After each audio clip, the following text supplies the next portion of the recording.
Chair and distinguished representatives, Kiribati is concerned that the nuclear weapon states are still maintaining and upgrading their weapons both quantitatively and qualitatively in violation of their Article 6 obligations.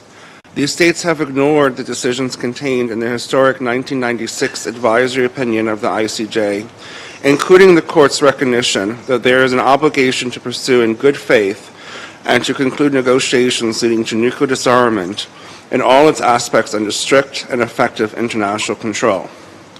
The persistent collective decision by the nuclear weapon states to ignore their Article 6 obligation is placing serious constraints on the treaty.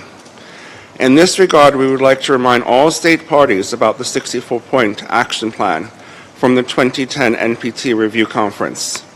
In particular, we want to recall Action 5 and agree with the other state parties on the necessity for the nuclear weapon states to present national reports that address information on how they are dismantling their nuclear weapons and actions related to fulfilling their obligations to pursue negotiations in good faith. This should be an agenda item for the NPT Review Conference.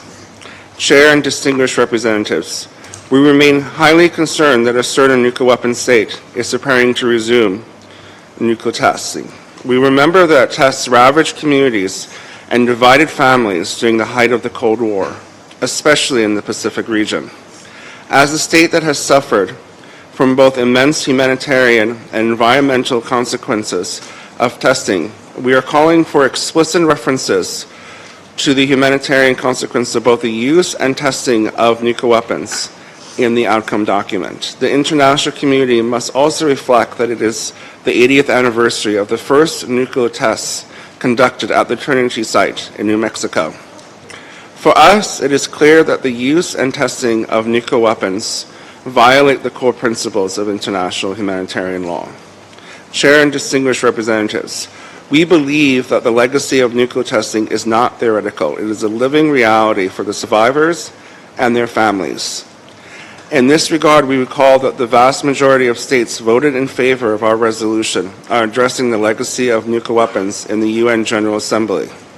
Thus, we contend that state parties should request an agenda item on nuclear legacy issues, including victim assistance and environmental remediation, at the review conference and during the next review cycle.